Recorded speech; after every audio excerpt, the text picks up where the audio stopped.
Hello everybody, this is Lady Kaylah here, and welcome to the Geekdom. I know my reviews are a little bit behind, and just to let you guys know, when I do finally catch up with my reviews and do all the reviews for you guys, that doesn't mean I'm done talking about Game of Thrones. I'm always talking about Game of Thrones related topics on this channel, just in case you want to stick around, and that will keep us occupied until next season, and I will do my reviews yet again. Just to let you know, I am going to start vlogging for this Game of Thrones related website, and just in case you're interested, I will talk about that more later, and if you want to check that out right now, I will put the link in the description below. So let's get started here so I can finally catch up with my reviews.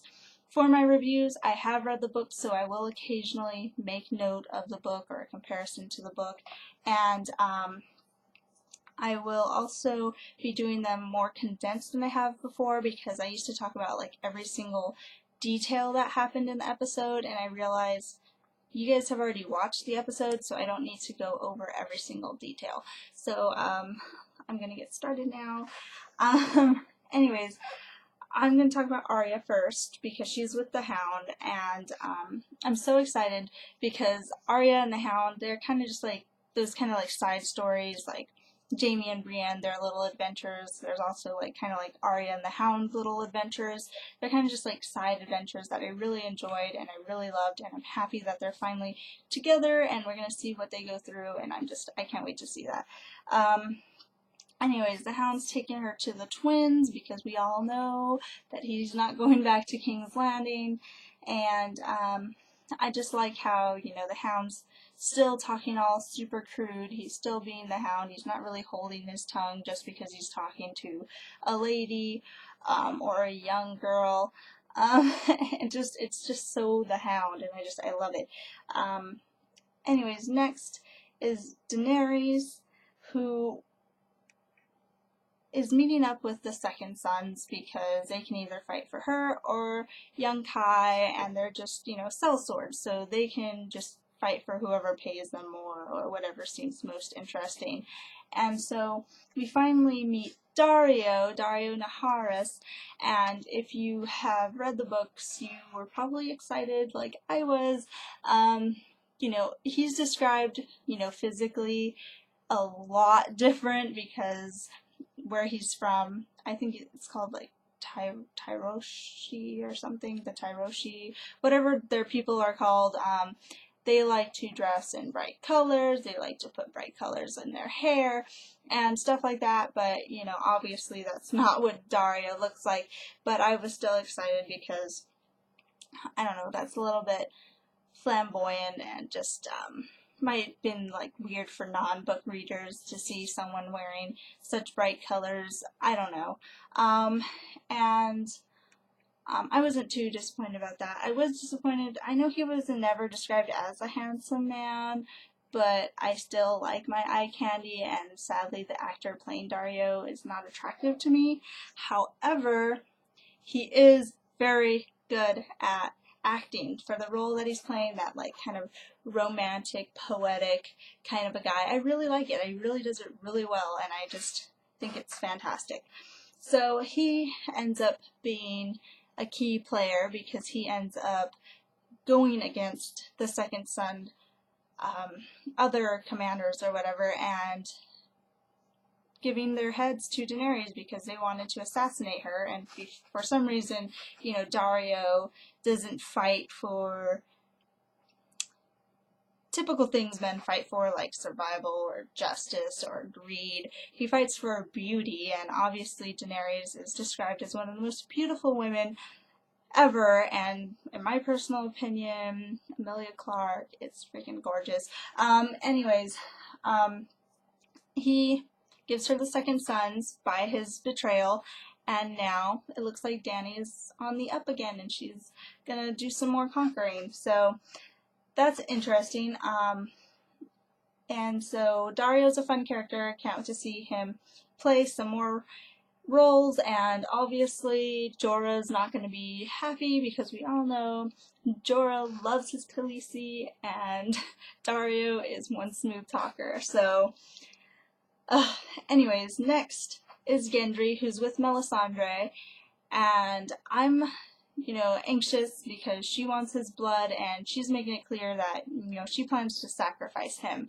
But we don't exactly get that. We get like a little test run, or whatever she calls it, where she uses his blood to curse, like, the other kings that are against Stannis. So, it sucks because I really wanted to see more of Gendry. We saw a lot of Melisandre, and she's freaking gorgeous. I can't even.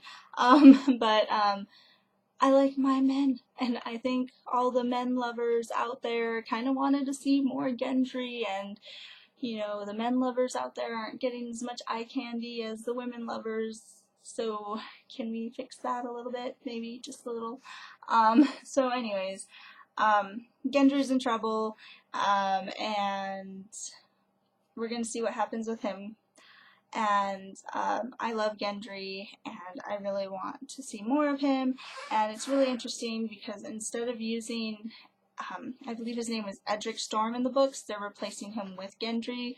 And this makes sense to me because in the book, you can have tons and tons and tons of characters because you have all the pages in the world to introduce these characters and to, give these characters a purpose.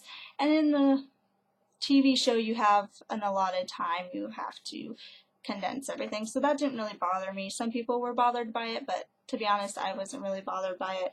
I've already have accepted the fact that the show is starting to steer away from the books in a couple aspects, and it's just something that I was prepared for. So that's that.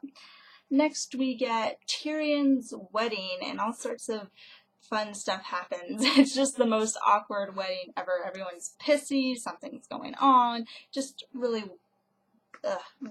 really tense and awkward wedding. So anyways, I just wanted to note Tywin, because Tywin seriously gives the saying, if looks can kill, like, meaning. And I just want to note how great the actor playing Tywin is. Like, just the air around him is just fantastic. And I always imagined that's how Tywin would be. Just this powerful force that just simply by being in the room, he has presence. And I really think the actor captures that, and I'm just so excited. I really, really enjoy Tywin's character, if not him himself, because he's a really bad person, so I don't really like him as a person. I just really like the actor and the portrayal of him. I did want to note Joffrey's threat to Sansa, because people seem to forget, they call Sansa so weak, but you have this guy who has you physically abused, and now he's threatening you with sexual assault. I mean, there's only so much you can do as a person when you're faced with all this abuse. You just either shut down and submit to it, or you do something stupid and get yourself killed. Sansa seems to be the type who's just biding her time, and she doesn't want to do anything stupid to get herself even more assaulted or do anything to get herself killed. And I'm sorry, my phone's ringing. Hopefully you can't really hear it. Anyways, I will continue. So I really like Sansa. She's not really getting very much character development or whatnot, because right now just so many things are happening to her that she can't really actually do, and so that sucks. But I really like her. And later on, we see, the actual bedding or whatnot, and Tyrion doesn't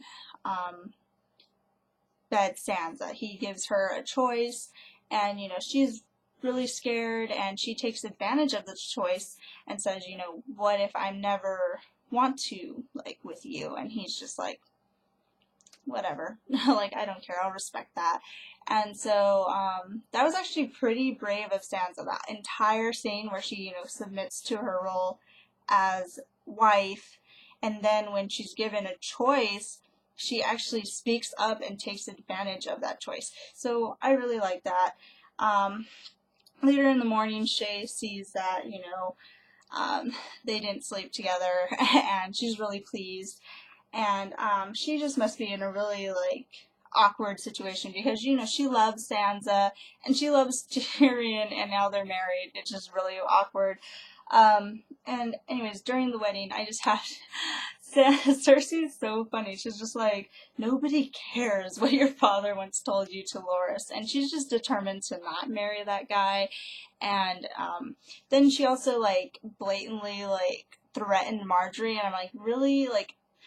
The story of the Reigns of Castamere was threatening enough, and then she just blatantly goes out and says it, and I was like, that wasn't really necessary. We got it. You were threatening her. And so, whatever. And lastly, we have Sam and Gilly, and then we are reminded about Sam's father, that he's cruel or whatever. Well, a different manner of cruel. And then we have the actual scene where Sam gets his name, Sam the Slayer, and a White Walker comes for Gilly's child, and all Sam's left to defend himself with is this dagger made of obsidian, I believe, and it actually is effective up against the White Walker. And this dragon glass or whatever was actually found, and so it was like someone left it behind for that purpose, and so now we actually know what that purpose is. And he drops the knife and runs off, and I'm like, really? Why would you drop something so valuable? You just saw what it could do and you dropped it. I guess because in the books the knife breaks when he uses it, so I guess the equivalent was they had him drop it, so I don't know.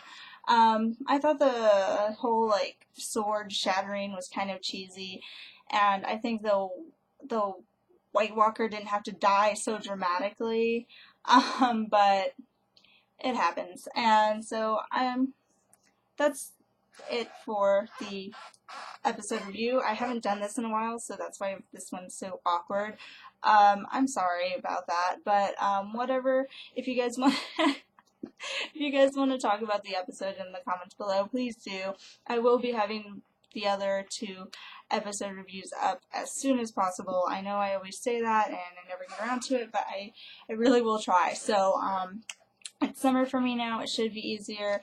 And if you want to contact me outside of YouTube, please do. All the links are in the description below.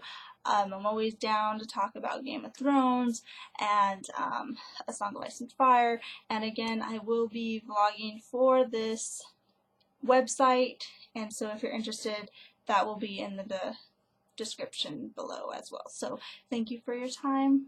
Bye.